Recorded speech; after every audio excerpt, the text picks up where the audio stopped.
Hello students, आज की video में हम एक्सरसाइज 4.2 की एग्जाम्पल्स को डिटेल में डिस्कस करेंगे। अब देखो स्टूडेंट्स, इस वीडियो से जस्ट पहले मैंने एक वीडियो बनाई थी जिसमें मैंने एक्सरसाइज 4.2 का सारा बेसिक मतलब प्रॉपर्टीज ऑफ डिटर्मिनेंट को बहुत डिटेल में बहुत अच्छे से समझाया था।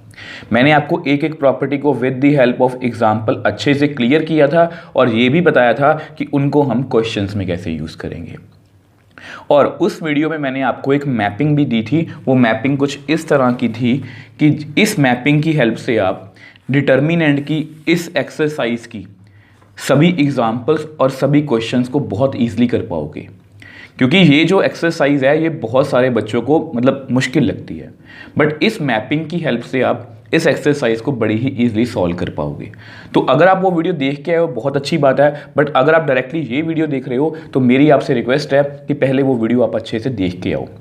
इस वीडियो का लिंक आपको ऊपर आई बटन और नीचे डिस्क्रिप्शन बॉक्स में मिल जाएगा। अगर आप वो वीडियो देख के आओगे तो आपको ये जो मैपिंग है ये अच्छे से क्लियर होगी, और अगर आपको ये मैपिंग अच्छे से क्लियर है तो फिर आपके लिए ये जो एक्सरसाइज है ये बहुत ईजी है। सो एक्सरसाइज 4.2 की first example, verify property first for the determinant 2 - 3 5 6 0 4 1 5 -7। अब देखो स्टूडेंट्स, ये जो क्वेश्चन है या ये जो एग्जाम्पल है ये एग्ज़ाम पॉइंट ऑफ व्यू से इतनी कोई इंपॉर्टेंट नहीं है, क्योंकि आपको कभी भी एग्ज़ाम में ऐसा क्वेश्चन नहीं आ सकता कि प्रॉपर्टी 1 को वेरीफाई करो, क्योंकि मैंने आपको बहुत बार बोला है कि प्रॉपर्टी 1 जो है वो कोई ऐसा कोई पर्टिकुलर नेम नहीं है कि प्रॉपर्टी 1 हमेशा वही होगी। वो जस्ट एनसीईआरटी में लिखा गया कि वो प्रॉपर्टी 1 है, तो इसलिए उन्होंने एनसीईआरटी वालों ने जस्ट प्रॉपर्टीज़ को प्रैक्टिस करने के लिए ऐसी एग्जाम्पल्स बनाई हैं। तो ये जस्ट एग्जाम्पल्स एनसीईआरटी में गिवन है तो मैं आपको करवा रहा हूँ, और वैसे भी अगर आपने प्रॉपर्टीज़ अच्छे से की हैं तो ये एग्जाम्पल्स आपके लिए बहुत ईजी हैं। तो जस्ट आपकी एक बार रिवीजन हो जाएगी प्रॉपर्टीज़ की, ठीक है। अब देखो प्रॉपर्टी 1, अब मैंने यहाँ पर लिख के रखी हुई हैं कुछ प्रॉपर्टीज़। प्रॉपर्टी 1 क्या थी हमारी, determinant of A is equal to determinant of A transpose. मैंने शॉर्ट फॉर्म में लिखी है ताकि आपको मतलब कि याद करने में भी आसानी रहे। इसका क्या मतलब था कि अगर मैं सभी रोज़ और सभी कॉलम्स को एक्सचेंज भी कर दूं, मतलब ट्रांसपोज भी ले लूं, तो डिटर्मिनेंट को कोई भी फ़र्क नहीं पड़ता। हमारी प्रॉपर्टी 1 जो है वो यही कहती है, ठीक है। तो सबसे पहले क्या करेंगे, देखो डिटर्मिनेंट को लिखते हैं। आपको पता है, इसको लिख लो 2 - 3 5 6 0 4 1 5 -7, ठीक है। अब आपको पता कि मैंने आपको बताया था कि डिटर्मिनेंट को हम बहुत तरीक़ों से एक्सपैंड कर सकते हैं, बट मोस्टली हम सभी क्या करते हैं जनरली में उसको रो 1 से एक्सपैंड करते हैं। तो यहाँ पर आप लिख लिया करो एक्सपेंडिंग बाय रो, मतलब रो 1, ठीक है। इसको मैं रो 1 से एक्सपेंड कर रहा हूँ, और रो 1 में क्या होता है आपको पता है, ऐसा कुछ, ठीक है। मतलब यहाँ से हम स्टार्ट करेंगे, ये रो 1 है, A11 मतलब पॉजिटिव, मतलब यहाँ पर क्या आएगा 2, ठीक है। अब 2 वाली रो और 2 वाली कॉलम को हम छोड़ देंगे, आपको पता ही है। तो कितना रह गया 0 4 5 -7। आगे चलते हैं। अब आगे क्या है, A12 मतलब नेगेटिव, यहाँ पर नेगेटिव, यहाँ पर कौन है -3, ठीक है। अब आपको पता है -3 वाली रो और -3 वाली कॉलम को छोड़ देंगे, तो कितना रह गया 6 1 4 -7। आगे चलते हैं, A13 मतलब प्लस आएगा, क्योंकि 13 कितना होता है 4, 1 + 3 4, 4 मतलब पॉजिटिव, ठीक है। अब 5 वाली रो और 5 वाली कॉलम को छोड़ देते हैं, 6 0 1 5। अब करते हैं आगे। अब देखो ये हमारे लिए बहुत इजी है, आपको पता है लेफ़्ट फ्रॉम दी टॉप, ठीक है, लेफ़्ट फ्रॉम दी टॉप। तो 2 0 × -7 0 माइनस जो बाकी रह गया, बाकी क्या रह गया 5 × 4, 5 4 20 minus minus +3 left from the top, 6 × -7 -42 minus जो बाकी रह गया 4 × 1 4 + 5 लेफ़्ट फ्रॉम दी टॉप। ये हर बार मैं इसलिए करता हूँ ताकि आपको एक पैटर्न मिल जाए, बस लेफ़्ट फ्रॉम दी टॉप आपको आदत बन जाए, ठीक है। 6 5 30 माइनस जो बाकी रह गया 1 इंटू 0 0। तो थोड़ा सॉल्व करते हैं इसको। यहाँ पर कितना आएगा -20, यहाँ पर -46, यहाँ पर कितना आएगा 30। तो यहाँ पर कितना आएगा, determinant is equal to -42 into -20 -40। इसको करोगे तो कितना आएगा -138 एंड 5 को 30 से करोगे तो 150। तो अगर आप इसको सॉल्व करोगे तो आपके पास आंसर आएगा -28। ठीक है, तो यानी कि हमारे डिटर्मिनेंट का आंसर कितना है -28। अब आपको पता है कि प्रॉपर्टी 1 क्या कहती है, डिटर्मिनेंट ऑफ ए ट्रांसपोज, कि अगर मैं इसकी रोज और कॉलम्स को एक्सचेंज कर दूं तो क्या फ़र्क पड़ेगा। तो करते हैं, यहाँ पर आप लिख दो by interchanging its rows and columns. ठीक है, इसकी रोज और कॉलम्स को इंटरचेंज कर दो। अब उसका नेम ऐसा करो डेल्टा 1 रख दो। इस रो को कॉलम में लिख दो, सेकंड रो को कॉलम में, थर्ड रो को कॉलम में। आपको पता है हम ट्रांसपोज इसी तरह से करते हैं। ठीक है, अब फिर से वही लाइन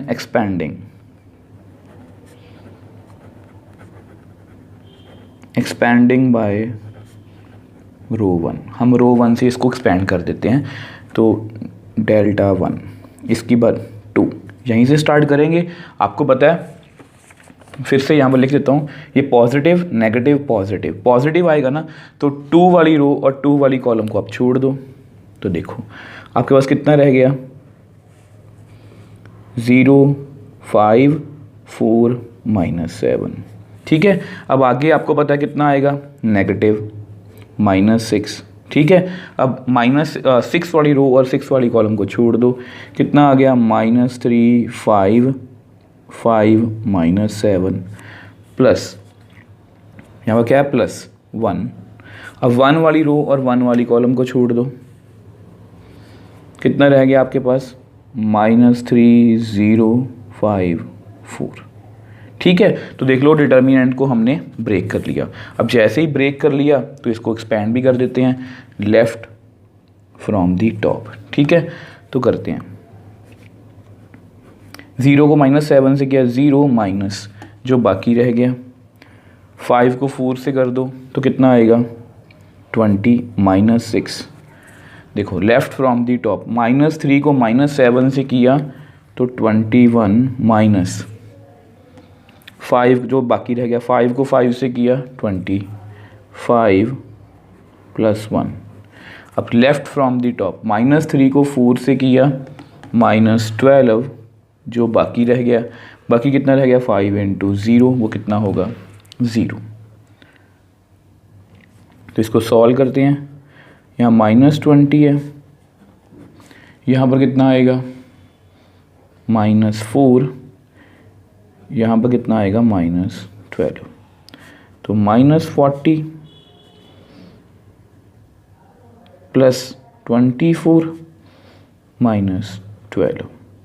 तो -40 + 24 कितना आंसर आएगा -16 और -12। तो डेल्टा 1 का आंसर भी कितना आ गया -28। तो देख लो आपके सामने है, इसका आंसर भी -28 आ गया और इसका आंसर भी कितना आया था -28। और वैसे भी मैंने आपको प्रॉपर्टीज़ में with the help of example ही समझाया था। आप कोई भी डिटर्मिनेंट ले लो, उसको एक्सपेंड करो, उसके बाद उसको मतलब उसका ट्रांसपोज कर दो, तो भी उसके आंसर को कोई फ़र्क नहीं पड़ेगा। तो इस तरह से हमने फर्स्ट एग्जांपल को बड़ी ही ईजिली सॉल्व कर लिया। So next example, verify property number 2 for the determinant 2 - 3 5 6 0 4 1 5 -7। अगर आप इस डिटर्मिनेंट को ध्यान से देखो तो बिल्कुल फर्स्ट मतलब जो हमने लास्ट एग्जांपल की है उसके जैसा ही है, सेम डिटर्मिनेंट है, मतलब हमें पता है इसका आंसर कितना आएगा -28। ठीक है, अब देखो फिर से प्रॉपर्टी नंबर 2 को वेरीफाई करने के लिए बोल रहे हैं, और प्रॉपर्टी नंबर 2 हमारी क्या कहती है, यहाँ पर मैंने शॉर्ट फॉर्म में लिखा हुआ है कि अगर हम रो 1 और रो 2 मान लो किसी भी रो या किसी भी कॉलम को एक्सचेंज करते हैं आपस में, पिछली प्रॉपर्टी में क्या क्या किया था हमने, पूरी रोज़ को पूरी कॉलम्स के साथ इंटरचेंज किया था, मतलब ट्रांसपोज किया था।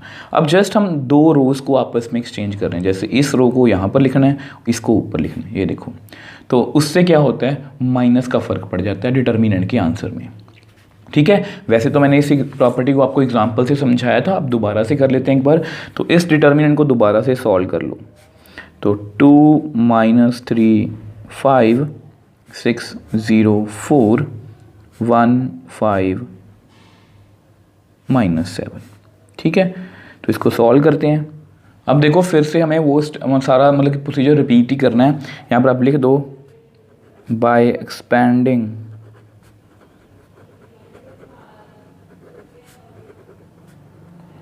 थ्रू R1, रो 1 से इसको आप एक्सपैंड कर दो। तो देखो यहाँ से स्टार्ट करेंगे, मैंने आपको वैसे लास्ट पेज पे मतलब एग्जांपल में बता ही दिया था। यहाँ पर कितना आएगा 2। अब आपको पता है कि 2 वाली रो 2 वाली कॉलम को छोड़ दो, तो 0 4, थोड़ा जल्दी जल्दी करेंगे क्योंकि लास्ट एग्जांपल भी हमने सेम ही की थी। अब उसके बाद कितना आएगा माइनस, तो -3, तो -3 वाली रो और -3 वाली कॉलम को छोड़ दो, तो कितना आएगा 6 1 4 -7। उसके बाद आपको पता है प्लस आएगा, अब +5, ठीक है, +5, उसमें ये वाली रो और ये वाली कॉलम को छोड़ दो, 6 0 1 5। ठीक है, तो हमने इसको ब्रेक कर लिया, अब एक्सपैंड भी कर लेते हैं। वैसे हमने लास्ट पेज पे इसको किया है, थोड़ा जल्दी जल्दी कर रहा हूँ। Left from the top, left from the top, left from the top, हम हमेशा इसी तरह से करते हैं। 0 × -7 0 माइनस, अब ये भी कर दो, जो बाकी रह गया, जो बाकी रह गया। ठीक है, तो 5 × 4 20 माइनस माइनस +3, 6 × -7 -42 माइनस, यहाँ पर कितना आएगा 4। यहाँ पर आपने हमेशा माइनस लिखना है। ठीक है, अगर आपने मेरी फर्स्ट वाली वीडियो देखी है एक्सरसाइज 4.1 की इंट्रोडक्शन या डिटर्मिनेंट को, मैंने आपको हमेशा बोला कि यहाँ पर माइनस लिखना ही लिखना आपने, इससे गलती नहीं होगी। +5 6 5 30 माइनस 1 × 0 0, तो कितना आएगा -20 +3 × -46 5 × 30, तो यहाँ पर कितना का -40 -138 +150, और जब आप इसको सॉल्व करोगे तो इसका आंसर आएगा -28। ये हमने लास्ट एग्जाम्पल में भी किया था। ठीक है, अब देखो हमारी प्रॉपर्टी नंबर 2 क्या कहती है कि अगर हम किन्हीं भी दो रोज़ को आपस में या कॉलम्स को आपस में एक्सचेंज कर दें तो आंसर को क्या होता है, माइनस का डिफरेंस पड़ जाता है। जैसे -28 है तो +28 आना चाहिए। अब NCERT वालों ने रो 2 और रो 3 को मतलब कि एक्सचेंज किया, हम ऐसा करें थोड़ा डिफरेंट कर लेते हैं ताकि आपकी प्रैक्टिस भी हो जाएगी। और NCERT में तो लिखा ही हुआ है, आपको थोड़ी सी अलग से प्रैक्टिस हो जाएगी। तो हम क्या करेंगे, हम ऐसा करते हैं, हम कॉलम्स को इंटरचेंज कर देते हैं। इंटरचेंज कॉलम 1 एंड कॉलम 2, हम जानबूझ के थोड़ा सा डिफरेंट कर लेते हैं। ठीक है, अब इसका नेम हम Δ1 रख लेते हैं। अब कॉलम 1 क्या है और कॉलम 2, ठीक है, तो कॉलम 2 ये रही, ठीक, कॉलम 2 को पहले लिख लो, कॉलम 1 को बाद में।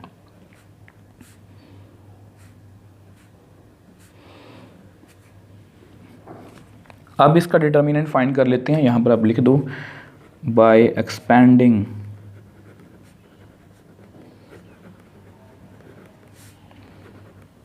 थ्रू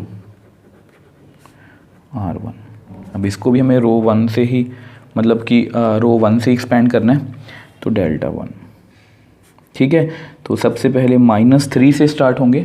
ठीक है, ये याद रखना, प्लस माइनस प्लस, तो -3 से स्टार्ट होंगे, तो -3 वाली रो और -3 वाली कॉलम को छोड़ दो, तो 6 4 1 -7। आगे चलते हैं, उसके बाद क्या है, -2, इस वाली रो और इस वाली कॉलम को छोड़ दो, तो 0 5 4 -7।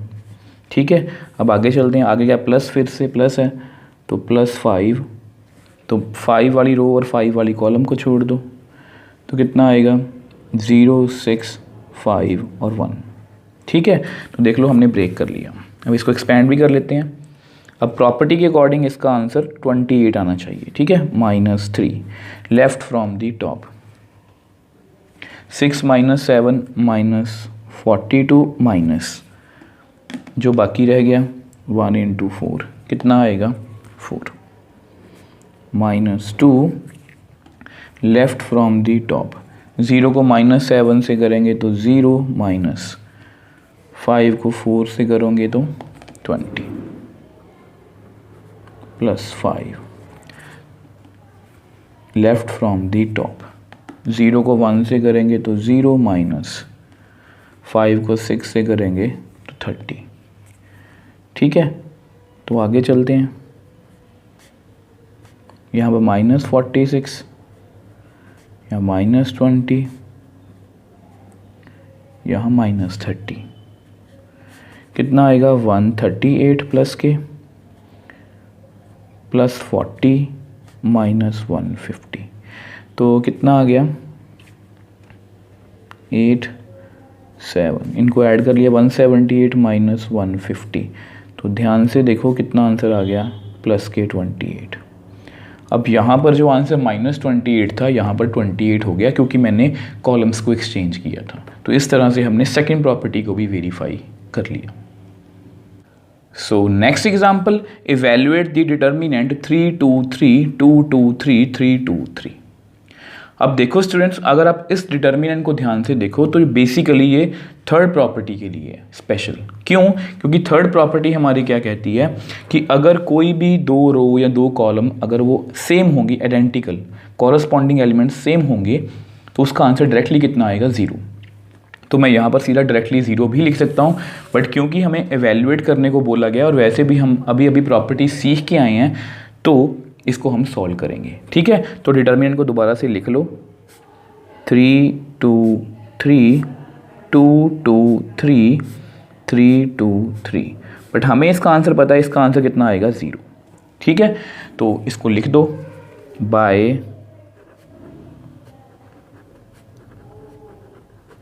Expanding through R1। तो हमें रो 1 से इसको एक्सपेंड करना है तो 3 से स्टार्ट करेंगे। ठीक है, अब फिर से वही प्लस माइनस प्लस, तो 3 वाली रो और 3 वाली कॉलम को आप छोड़ दो तो आपके पास कितना बच गया 2, 3, 2, 3। ठीक है, अब उसके बाद यहाँ पर -2, इस वाली रो और इस वाली कॉलम को छोड़ दो 2, 3, 3, 3। ठीक है, अब उसके बाद +3, यहाँ पर क्या है +3, तो इस रो इस कॉलम को छोड़ दो तो कितना आएगा 2, 2, 3, 2। तो देख लो हमने डिटर्मिनेंट को ब्रेक कर लिया। अब जैसे ही ब्रेक कर लिया अब इसको एक्सपेंड कर लेते हैं लेफ्ट फ्रॉम दी टॉप। ठीक है, तो शुरू करते हैं 2, 3 = 6 माइनस जो बाकी रह गया 2, 3 = 6 तो 0 आ गया -2 left from the top, 2, 3 = 6 minus जो बाकी रह गया 3, 3 = 9 +3 into left from the top, 2, 2 = 4 minus जो बाकी रह गया 3, 2 = 6। लो यहाँ पर कितना आएगा 6 - 6 0, यहाँ पर कितना आएगा -3, यहाँ पर -2, तो यहाँ पर 0, ये कितना बन जाएगा +6, ये -6, तो हमारा जो डिटर्मिनेंट है वो कितना आ गया 0। तो बेसिकली ये प्रॉपर्टी थर्ड के लिए था, वो हमने वेरीफाई भी कर ली और हमने बेसिक्स वाली वीडियो में वैसे इसको एग्जांपल से ही वेरीफाई किया था कि अगर कभी भी कोई दो रो या कोई भी दो कॉलम अगर सेम है तो उसका आंसर कितना आएगा directly 0। So next example, evaluate the determinant 102, 18, 36, 134, 17, 3, 6। अब देखो स्टूडेंट्स, हमें इस डिटर्मिनेंट को इवेल्युएट करना है, और अगर आप चाहो तो इसको डायरेक्टली बस बाय एक्सपैंडिंग थ्रू रो 1 इसको एक्सपैंड कर सकते हो। इसमें कुछ भी मुश्किल नहीं है, कुछ भी गलत नहीं है। हम किसी भी डिटर्मिनेंट को जब चाहें एक्सपैंड कर सकते हैं, बट क्योंकि हम प्रॉपर्टीज़ वाली एक्सरसाइज कर रहे हैं तो इसको मैं आपको प्रॉपर्टीज़ से करवाऊंगा। अब उसके पीछे भी एक रीज़न है, क्योंकि कई बार क्या होता है, मैंने आपको बताया था बेसिक्स वाली वीडियो में भी कि एग्ज़ाम में ये क्वेश्चन आ सकता है आपको कि विदाउट एक्सपैंडिंग, इसको एक्सपैंड किए बिना इसका डिटर्मिनेंट प्रूव करो कि वो क्या है, वैनिश। मतलब डिटर्मिनेंट कितना है, 0। मतलब इसको बिना एक्सपैंड किए इसका डिटर्मिनेंट हमें प्रूव करना है कि कितना है, 0। और 0 डिटर्मिनेंट होने के लिए हमारे पास सिर्फ एक ही प्रॉपर्टी है कि अगर कोई भी 2 रो या कोई भी 2 कॉलम अगर सेम आ जाए। तो इसलिए इस क्वेश्चन को एक बार मैं आपको प्रॉपर्टी से ही करवाऊंगा। आप चाहो तो इसको डायरेक्टली बाय एक्सपैंडिंग थ्रू रो 1 भी कर सकते हो। ठीक है, अब देखो, अगर आप इसको थोड़ा ध्यान से देखो, ऐसा करते हैं, डिटर्मिनेंट को दोबारा से लिख लेते हैं एक बार। 102 18 36 134 17 3 6। ये आपको धीरे धीरे प्रैक्टिस से पता लगेगा। देखो, ये वाली रो मतलब छोटे नंबर्स हैं, इस वाली रो में भी छोटे नंबर्स हैं, इस वाली रो में थोड़े बड़े नंबर हैं। मतलब इसको मैं डिवाइड करके देख सकता हूँ। जैसे देखो, 6 3 ज़ा 18, 6 6 ज़ा 36, मतलब 6 6 ज़ा 36, 3 6 ज़ा 18, मतलब ये 6 के टेबल पे जा सकता है। तो एक बार करके देख लेते हैं रफ में। देखो 102 है ना, उसको एक बार 6 से देख लो। 6 1 ज़ा 6, 6 7 ज़ा 42, ये डिवाइड हो गया। मतलब इसको मैं ऐसे लिख सकता हूँ। अब इसको मैं ब्रेक करके लिखूँगा, देखो कैसे। इसको मैं लिख सकता हूँ 6 × 17, इसको मैं लिख सकता हूँ 6 × 3, इसको मैं लिख सकता हूँ 6 × 6। अब ऐसा क्यों किया है, आपको याद होगा, मैंने बेसिक्स वाली वीडियो में वैसे ये वाला जो क्वेश्चन है ना, ये मैंने पहले ही करवा दिया था कि बाय यूजिंग, इसमें 2 प्रॉपर्टीज़ एक्चुअली में यूज़ होंगी, property number 3 and property number 4। ठीक है, अब देखो, आपको पता है कि प्रॉपर्टी नंबर 4, पहले प्रॉपर्टी नंबर 4 की बात करते हैं। मैंने आपको बताया था कि प्रॉपर्टी नंबर 4 एक्चुअल में इस तरह से यूज़ होती है कि हम किसी भी रो या किसी भी कॉलम में से कुछ कॉमन बाहर ले सकते हैं। ठीक है, तो यहाँ पर हम लिख देते हैं टेकिंग आउट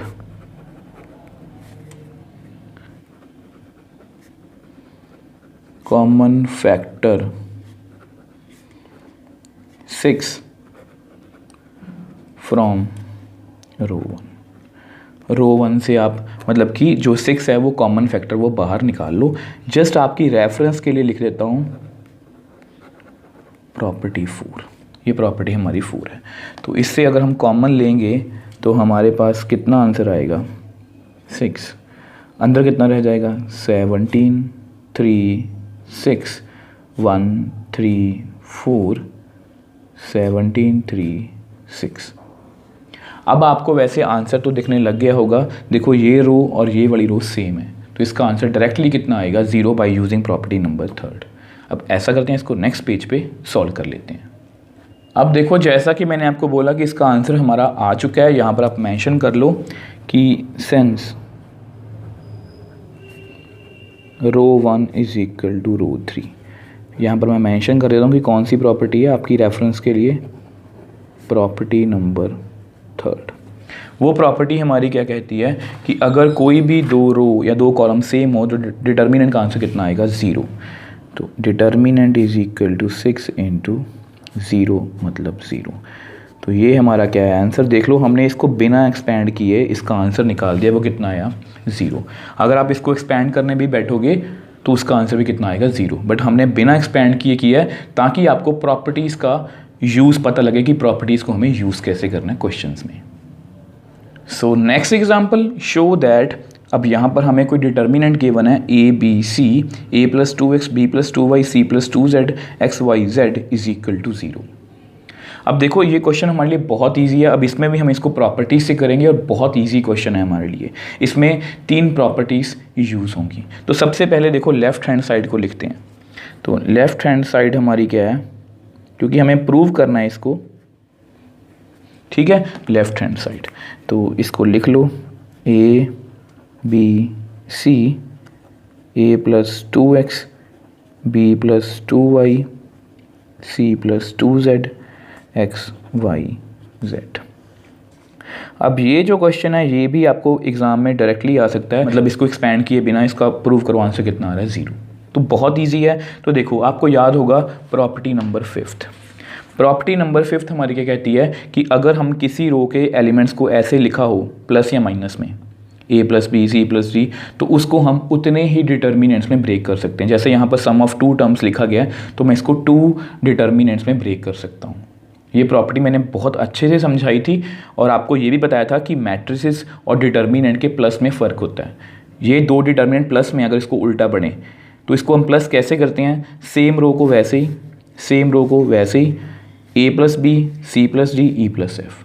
अब सेम वे से यहाँ पर देखो, सेम देखो a b c, इसको ऐसे लिख लो a b c। अब यहाँ पर फर्स्ट एलिमेंट उठा लो a, यहाँ पर b, यहाँ पर c, यहाँ पर x y z। अब देखो रो 1 में तो कोई चेंज नहीं आएगा, a b c। अब यहाँ पर दूसरा एलिमेंट कौन सा है, 2x 2y 2z x y z। ठीक है। अब यहाँ पर मैं आपकी रेफरेंस के लिए लिख देता हूँ कि कौन सी प्रॉपर्टी हमने यूज़ की है, प्रॉपर्टी नंबर 5। यहाँ पर आप लिख दो बाय यूजिंग प्रॉपर्टी 5। ठीक है। अब देखो ध्यान से चेक भी कर लो, ए बी सी सेम रो को वैसे लिखा, x y z same row को वैसे लिखा, a plus 2x b plus 2y c plus 2z। Determinant में हम हमेशा इसी तरह से करते हैं। ठीक है। अब देखो इसको सॉल्व करना है ना, तो ध्यान से देखो, इसको दोबारा से लिखते हैं, a b c x y z. ठीक है। वैसे तो मुझे आंसर दिख रहा है। ठीक। अब देखो 2 2 2 तीनों में 2 है ना, तो इसको प्रॉपर्टी नंबर 4 से मैं किसी भी रो से कोई कांस्टेंट बाहर निकाल सकता हूँ। तो यहाँ पर आप लिख दो, हाँ 2 मैंने बाहर लिख लिया, तो अंदर कितना रह गया, a b c x y z x y z. अब यहाँ पर आप मेंशन कर लो कि इस डिटर्मिनेंट के लिए taking out common factor 2 from, किस में से निकाला है, रो 2 में से। तो रो 2 में से मैंने 2 को बाहर निकाल लिया। ठीक है। अब देखो, अब इस वाली डिटर्मिनेंट की बात करते हैं। अब इसमें क्या हो रहा है, रो 1 इज इक्वल टू रो 2। रो 1 और रो 2 बिल्कुल सेम है, ए बी सी। ठीक है। अब इस वाले डिटर्मिनेंट की बात कर लेते हैं। इस वाले डिटर्मिनेंट में क्या हो रहा है, रो 2 और रो 3 क्या है, सेम। मैं आपकी रेफरेंस के लिए लिख देता हूँ, मैंने कौन सी प्रॉपर्टी की बात कर रहा हूँ, प्रॉपर्टी नंबर 3। प्रॉपर्टी 3 हमारी क्या कहती है कि अगर कोई भी 2 रो या कोई भी 2 कॉलम सेम होंगी तो उसका आंसर कितना आएगा, 0, और इसका आंसर भी कितना आएगा, 0, मतलब 0। तो विच एम्प्लाइज, जो हमें प्रूव करना था, ये हमारी क्या है, यहाँ पर आप लिख दो राइट हैंड साइड। देखो मैं लेफ्ट हैंड साइड से स्टार्ट हुआ था, a b c a plus 2x b plus 2y c plus 2z x y z. उसको मैंने सॉल्व किया, 2 डिटर्मिनेंट्स में ब्रेक किया। अब मैंने देखा कि वहाँ पर 2 रो, इसमें 2 रो सेम है, इसमें भी 2 रो सेम है, दोनों का आंसर कितना आ गया, 0। ठीक है। तो देख लो कितना ईजिली हमने इसको प्रूव कर लिया। और इस तरह के क्वेश्चंस या एग्जांपल्स करवाने का मतलब भी यही है कि आपको प्रॉपर्टीज़ को यूज़ करना है क्वेश्चंस में। So next example, prove that. अब यहाँ पर हमें कोई डिटर्मिनेंट गिवन है और उसका हमें आंसर प्रूव करना है कि कितना है, a की पावर 3 मतलब a क्यूब।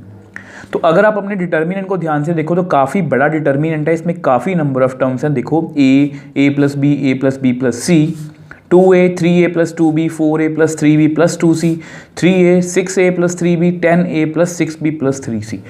काफ़ी बड़ा डिटर्मिनेंट है, बट उसका जो आंसर है वो बहुत छोटा है। अब देखो स्टूडेंट्स, अब से पहले हमने जितनी भी एग्जाम्पल्स की हैं, अब मोस्टली वो एग्जाम्पल्स में क्या था, मैंने आपको बताया भी था कि वो एग्ज़ाम पॉइंट ऑफ व्यू से इतनी इंपॉर्टेंट नहीं है, वो जस्ट प्रॉपर्टीज़ को वेरीफाई करने के लिए कुछ एग्जाम्पल्स एनसीईआरटी ने हमें दी हैं ताकि हम प्रॉपर्टीज़ को अच्छे से प्रैक्टिस कर सकें। बट ये जो एग्ज़ाम्पल है, ये हम बोल सकते हैं कि ये एग्ज़ाम पॉइंट ऑफ व्यू से इंपॉर्टेंट है। इस तरह की एग्जाम्पल्स या इस तरह के क्वेश्चंस आपको एग्ज़ाम में पूछे जा सकते हैं। अब देखो कुछ बातें हैं, मैं अपनी बात फिर से रिपीट करूंगा। अगर आप इसको देखो, यहाँ पर कहीं पर भी नहीं लिखा गया कि इसको प्रॉपर्टी से हमें सॉल्व करना है। ऐसे ही आपको एग्जाम में क्वेश्चन आएगा कि प्रूव दैट, इसका आंसर कितना है, a³। अब अगर आप इसको अभी से एक्सपैंड करने बैठोगे तो ध्यान से देखो, थोड़ा सा समझने की कोशिश करो। यहाँ पर 2 है, यहाँ पर 1 2 3 टर्म्स हैं, इनको आप मल्टीप्लाई करोगे ना तो 6 नंबर ऑफ टर्म्स बनेंगी। और सेम यहाँ पर 6 और 6 12 नंबर ऑफ टर्म्स यहाँ पर हमें पहले से मिल जाएंगी। अगर आप इन दोनों को मतलब इस वाली टर्म पे मतलब जब आप इसको एक्सपैंड करने बैठोगे, जब ये वाली टर्म लिखोगे तो यहाँ पर भी आपको 3 यहाँ पर, 3 यहाँ पर, 6 और 2 यहाँ पर, मतलब 12 टर्म्स यहाँ पर, और यहाँ पर तो उससे भी ज़्यादा टर्म्स बनेंगी, मतलब काफ़ी नंबर ऑफ टर्म्स बन जाएंगी। और वो लिखनी भी मुश्किल है, आपको समझनी भी मुश्किल है, और आपका क्वेश्चन कंप्लीट नहीं होगा क्योंकि आपसे गलती होने के चांसेस बहुत ज़्यादा रहेंगे। ऐसी सिचुएशन में हमें प्रॉपर्टीज़ हेल्प करती हैं। और अगर आपने प्रॉपर्टीज़ को अच्छे से सीखा है तो आपको याद होगा, मैंने लास्ट वीडियो में आपको मैपिंग दी थी। अब यहाँ पर इस क्वेश्चन में हमारी जो मैपिंग है वो काम आएगी। अब देखो, मैपिंग के अकॉर्डिंग मैंने डिटर्मिनेंट के क्वेश्चंस को 2 पार्ट्स में डिवाइड किया है, सिमेट्री विदाउट सिमेट्री। अब कुछ बच्चों को यहाँ पर सिमेट्री का तो मतलब समझ आ गया होगा। देखो यहाँ पर सिमेट्री है, a प्लस बी प्लस सी। देखो पहले a है, फिर 2 टर्म्स हैं, फिर 3 टर्म्स हैं, फिर सिंगल डबल ट्रिपल, और वैसे भी a b a b c ऐसा कुछ है। कोफिशिएंट्स में डिफरेंस है, मगर सिमेट्री तो है। जस्ट आपको समझाने की कोशिश कर रहा हूँ क्योंकि आप पहली बार प्रॉपर्टीज़ की हेल्प से, मतलब इस मैपिंग की हेल्प से क्वेश्चन कर रहे हो, ठीक है। अब सिमेट्री के अंदर 2 कैटेगरीज हैं, आपके सामने हैं। One with all same elements all in all rows और columns but in alternate positions. देखो ये ऐसा कुछ भी नहीं है, इसमें सेम एलिमेंट्स तो हैं, मान सकते हो, बट ए है यहाँ पर 4 है, ये सेम एलिमेंट नहीं हुए, ये डिफरेंट हुए। और वैसे भी ये ऑल्टरनेट पोजीशंस पर नहीं है, तो मतलब ये वाली जो हमारी कंडीशन है ये तो मतलब यहाँ पर नहीं है। अब उसके बाद हमारा यहाँ पर ध्यान होना चाहिए एनी अदर सिमेट्री, तो ये एनी अदर सिमेट्री की कैटेगरी में आएगा। तो यहाँ पर मैंने क्या कहा गया आपको, trying to take out common factor from any row or column, and repeat, trying to add or subtract any row or columns also by using property 6, try to make zeros। तो देखो हमें पता लग गया कि हमारा जो क्वेश्चन है वो मतलब कि एनी अदर सिमेट्री की कैटेगरी में है। तो ऐसा करते हैं, सबसे पहले अपने डिटर्मिनेंट को दोबारा से लिख लेते हैं। यहाँ पर आप लिख लो लेफ्ट हैंड साइड, ठीक है, a plus b a plus b plus c, 2a 3a plus 2b 4a plus 3b plus 2c,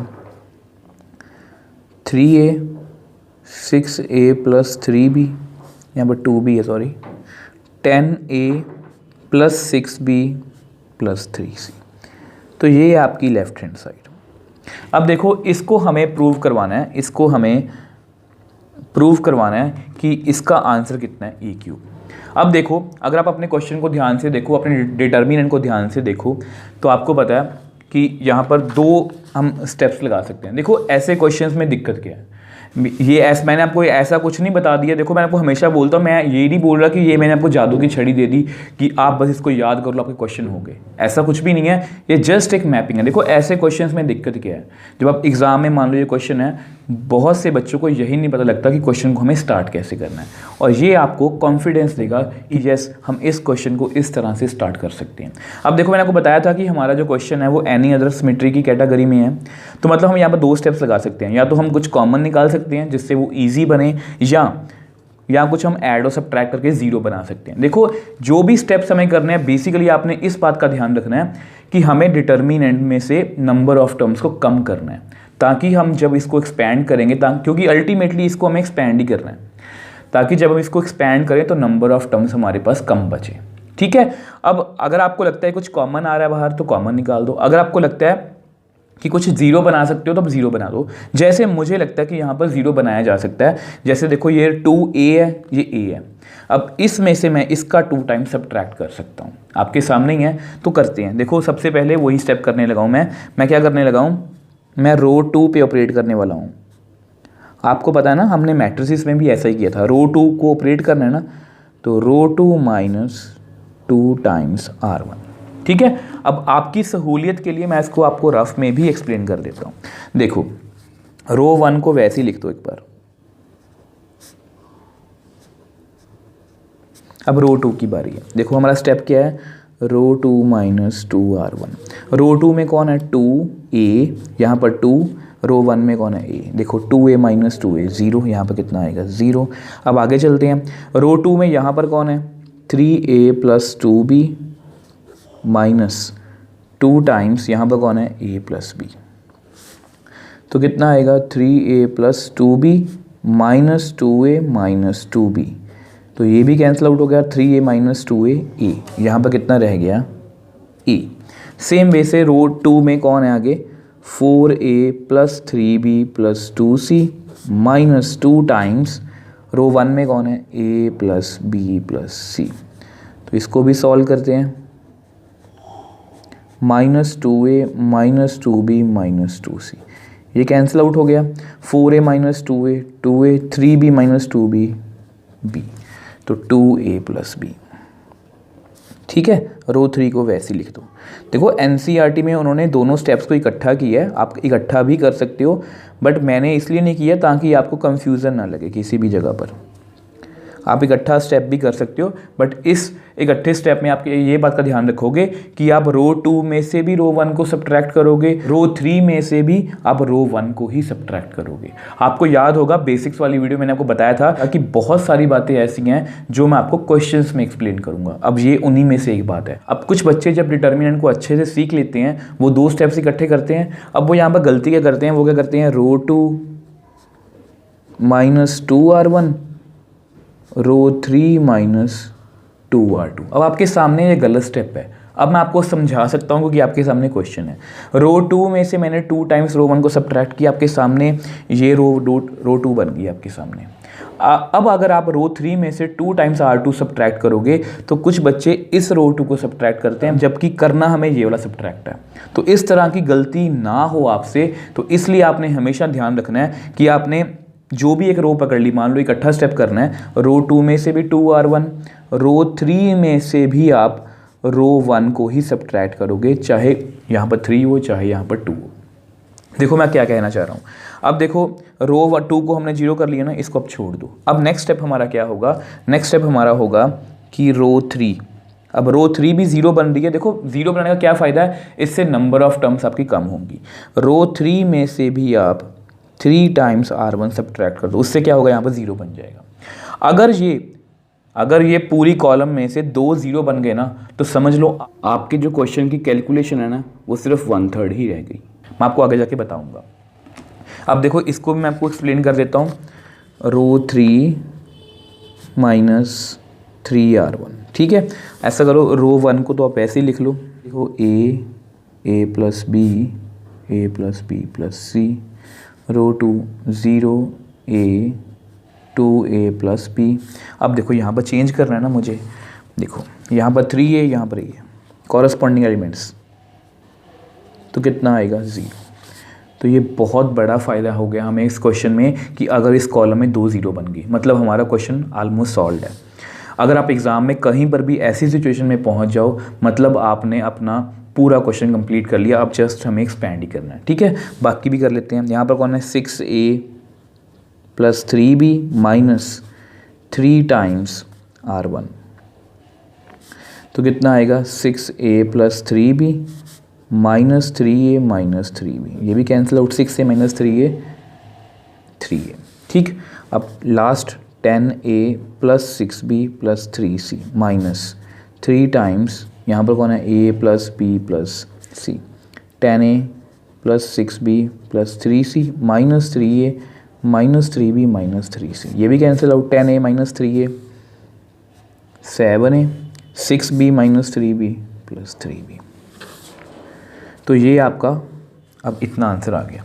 अब देखो जैसा कि मैंने आपको बताया कि यहाँ पर इस कॉलम में मेरे पास 2 0 बन चुके हैं, मतलब आपकी जो कैलकुलेशन है, अगर आप डिटर्मिनेंट को जब भी एक्सपेंड करते हो तो आपकी जो कैलकुलेशन है उसका ये 1/3 पार्ट रह गया। मतलब पहले अगर कैलकुलेशन इतनी थी, अब वो इतनी सी रह गई है। ठीक है, देखो मैंने आपको पहले ही बोला कि डिटर्मिनेंट को एक्सपेंड करने का कोई भी हार्ड एंड फास्ट रूल नहीं है। आप जब चाहे, अगर आपको लगता है कि आप इससे ज़्यादा सॉल्व नहीं कर सकते तो आप इसको एक्सपेंड कर सकते हो। अगर आप यहाँ पर इसको एक्सपेंड करने बैठोगे तो आपका आंसर बिल्कुल एक्यूरेट आएगा और कैलकुलेशन भी इतनी ज़्यादा नहीं आएगी, बहुत ईजी सी कैलकुलेशन होगी, बड़े आराम से कर सकते हो। मैं आपको करके भी दिखा देता हूँ। देखो रफ में, देखो आपको पता है कि अगर हम इसको सॉल्व करने बैठेंगे रो 1 से तो हमारे पास कुछ ऐसा आएगा। ए, इस रो इस कॉलम को छोड़ के ये कुछ लिखेंगे, फिर माइनस ए प्लस बी, इस रो इस कॉलम को छोड़ के ये वाले एलिमेंट्स लिखेंगे, फिर प्लस ए प्लस बी प्लस सी, इस वाली रो और इस वाली कॉलम को छोड़ के ये वाले एलिमेंट्स लिखेंगे। अभी जस्ट आपके लिए, आपको समझाने के लिए। देखो इसकी बात करते हैं, 0 in something 0, 0 in something 0, 0 in something 0, 0 in something 0, मतलब ये वाली टर्म्स ख़त्म ही हो जाएंगी। ठीक है, तो हमारे पास कुछ ऐसा बच जाएगा। इसको मल्टीप्लाई कर दो, 7a² plus 3ab minus 6a² plus 3ab, तो 7a² plus 3ab minus 6a² minus 3ab, ये कट हो गया, 7a माइनस 6a, a² रह गया यहाँ पर, तो कितना आंसर आ गया a³, और यही तो हमें चाहिए था। अब आप मेरे को बताओ ये कैलकुलेशन कितनी मुश्किल है? बहुत इजी कैलकुलेशन है। हम यहाँ से भी, मतलब मेरा कहने का क्या मतलब है स्टूडेंट्स, अगर हमारी कॉलम में कहीं पर भी या किसी भी रो में 2 एलिमेंट्स 0 बन जाएं तो उसको हम एक्सपेंड कर सकते हैं और हमारा आंसर बड़ी ही ईजिली आ सकता है। ये जस्ट मैंने आपको आपकी नॉलेज के लिए बताया, बट अभी मैं इसको एक्सपेंड नहीं करूँगा, इसको मैं इसमें एक और स्टेप करूंगा, क्योंकि एनसीईआरटी वालों ने वो स्टेप की है और मैं आपको जस्ट इसलिए बता रहा हूँ, इसलिए नहीं बता रहा कि एनसीईआरटी वालों ने की है, इसलिए बता रहा हूँ ताकि आपको हर एक चीज़ करनी आए, कि आपकी जो सोच है, जो आपका जो थिंकिंग प्रोसेस है वो यहीं तक ना रुके कि हमने बस 2 0 बना लिए। अगर आप इससे ज़्यादा सोच सकते हो तो वो भी आप सोच सको। देखो जैसे ये हमारा डिटर्मिनेंट है ना, अब देखो आपने फिर से स्टार्टिंग से सोचना है कि यहाँ पर कुछ कॉमन तो नहीं आ रहा, तो क्या मैं कुछ और 0 बना सकता हूँ? यस, मैं कौन सी 0 बना सकता हूँ? देखो ये रो 3 है, रो 3 में से मैं अगेन 3 टाइम्स रो 2 सब्ट्रैक्ट कर सकता हूँ, तो उससे क्या होगा, ये 0 बन जाएगा। अब देखो यहाँ पर फिर से छोटी सी बात आपको बताऊँगा आपको, जो आपको आगे जाके काम भी आएगी। देखो मैंने 0 बनाया, बट ऐसा आपने ध्यान रखना है कि ये ना हो कि आपकी खुद की बनाई हुई 0 कभी ख़राब हो जाए।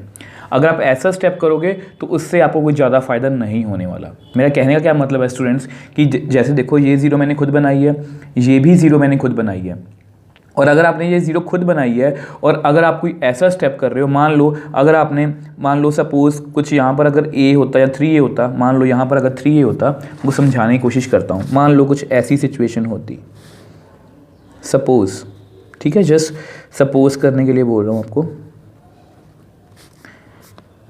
क्योंकि देखो अगर मुझे सिर्फ क्वेश्चन करवाने होते, आपको सिर्फ सोल्यूशन देना होता, तो आप कहीं से भी और देख सकते हो। बहुत सारे ऑनलाइन रिसोर्सेज हैं जहाँ से आप किसी भी क्वेश्चन का, किसी भी एग्जाम्पल का सोल्यूशन देख सकते हो, बट मुझे होता है कि वो आपके दिमाग में बात बैठ पाए, कि आप इसके बिहाफ पर और क्वेश्चंस भी सॉल्व कर पाओ। अब देखो अगर मान लो किसी बच्चे को लगे कि 3a इसको हम 0 कर देते हैं, कर दोगे, पर उससे क्या होगा, ये वाली 0 हमारी ख़राब हो जाएगी। तो इस तरह के स्टेप्स करने से आपने बचना है। वैसे ये बातें सभी मैंने आपको मैट्रिसेस में भी बताई थी एलिमेंट्री ट्रांसफॉर्मेशन के अंदर। तो ये स्टेप करना है, तो ये स्टेप करते हैं। तो देखो रो 1 को वैसे लिख लो, a plus b, a plus b plus c. Row 2 को भी वैसे लिख लो, क्योंकि मुझे रो 3 पे ऑपरेट करना है तो मैं सिर्फ रो 3 पे ही चेंज करूँगा। तो देखो रो 3 माइनस 3 टाइम्स R2। रो 3 कितनी है हमारी, 0 माइनस 0, ये कितना आएगा 0। देखो 0 हमारी ख़राब नहीं हुई। 3a, अब उसमें क्या है a, यहाँ पर 3 है, तो कितना आएगा अगेन 0। ठीक है, यहाँ पर कितना है 7a प्लस 3b, यहाँ पर कितना है 2a plus b। 7a plus 3b minus 6a minus 3b, 7a minus 6a। तो देख लो हमने एक 0 और बना ली। अब इसको आप एक्सपेंड कर सकते हो। अब ऐसा करते हैं, उसको नेक्स्ट पेज पे हम सॉल्व करते हैं। अब देखो सॉल्व करके हमारे पास कुछ ऐसा बचा। अब ऐसा करते हैं, इसको हमेशा की तरह एक्सपेंडिंग थ्रू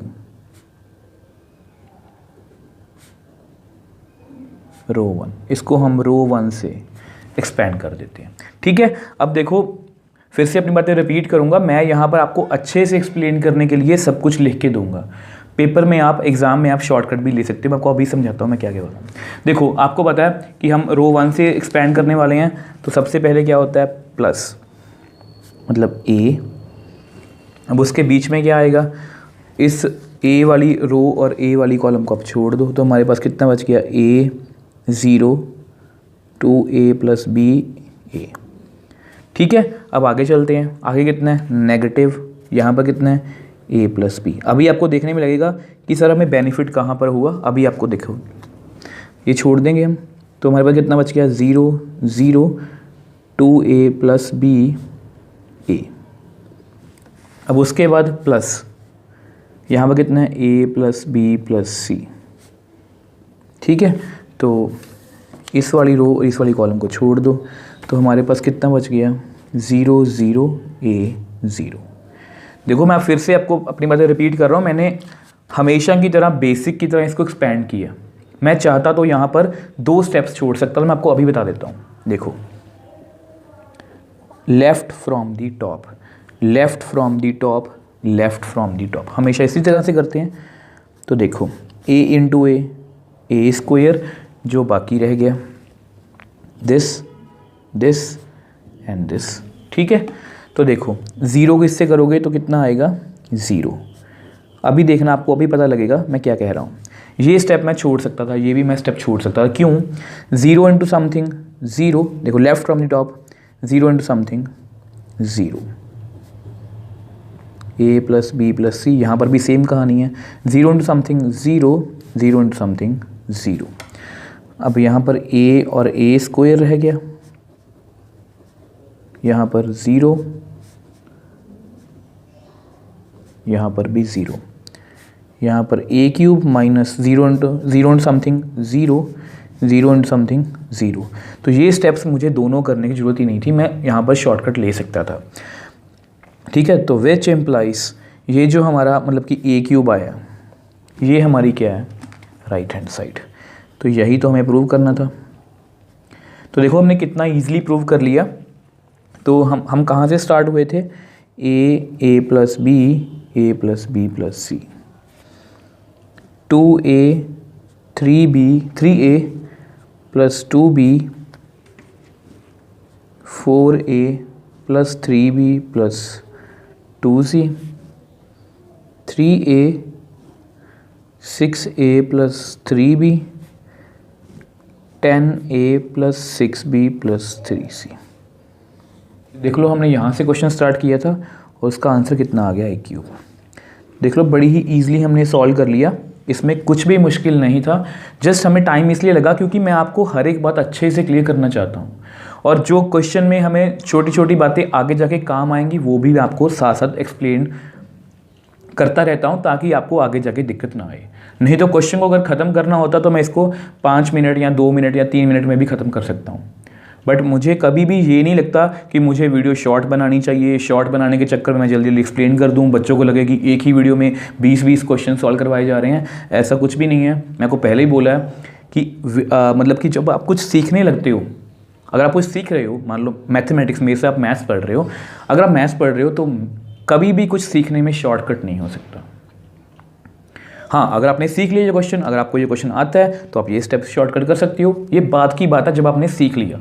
बट मुझे आपको सिखाना है तो उसमें कभी भी कोई शॉर्टकट नहीं हो सकता।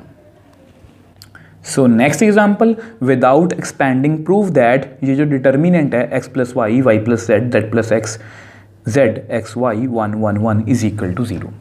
अब इस क्वेश्चन की मैं स्टार्टिंग से ही बात कर रहा हूँ। प्रॉपर्टीज़ की बेसिक्स वाली वीडियो मैंने आपको बताया था, और इस एग्जांपल्स वाली वीडियो मैंने आपको बहुत बार बताया कि ऐसे क्वेश्चन आपको एग्जाम में आ सकते हैं कि विदाउट एक्सपेंडिंग। देखो यहाँ पर लिखा गया है साफ साफ कि विदाउट एक्सपेंडिंग प्रूव दैट, कि इसका डिटर्मिनेंट कितना है, 0।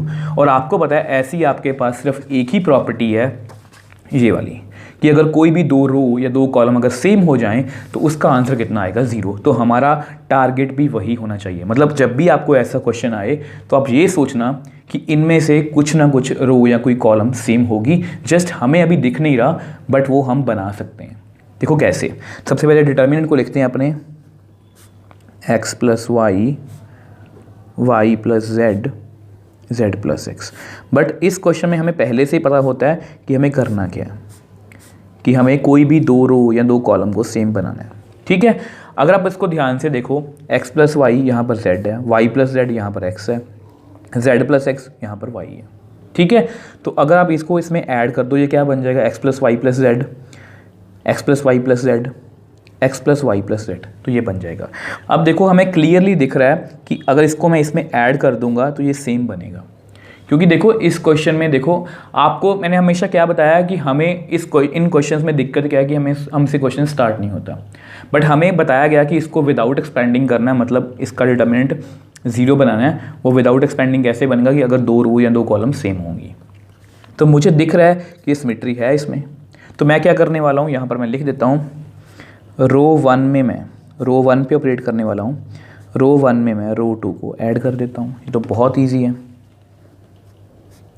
रो 1 में मुझे चेंज करना है ना, तो x प्लस वाई, यहाँ पर z, यहाँ पर कौन है y plus z plus x, यहाँ पर कौन है z plus x plus y, यहाँ पर z, यहाँ पर x, यहाँ पर y। अब इससे फ़ायदा क्या हुआ हमें, इससे फ़ायदा हमें ये हुआ कि x plus y plus z, x plus y plus z, x plus y plus z. तो मैं क्या कर सकता हूँ, प्रॉपर्टी नंबर 4, प्रॉपर्टी नंबर 4 हमारी क्या कहती है कि मैं किसी भी रो में से कोई कांस्टेंट जो कॉमन फैक्टर है उसको मैं बाहर निकाल सकता हूँ। तो मैं यहाँ पर लिख देता हूँ taking out common factor x plus y plus z from row 1। मैं रो 1 में से x plus y plus z को कॉमन ले रहा हूँ, x plus y plus Z.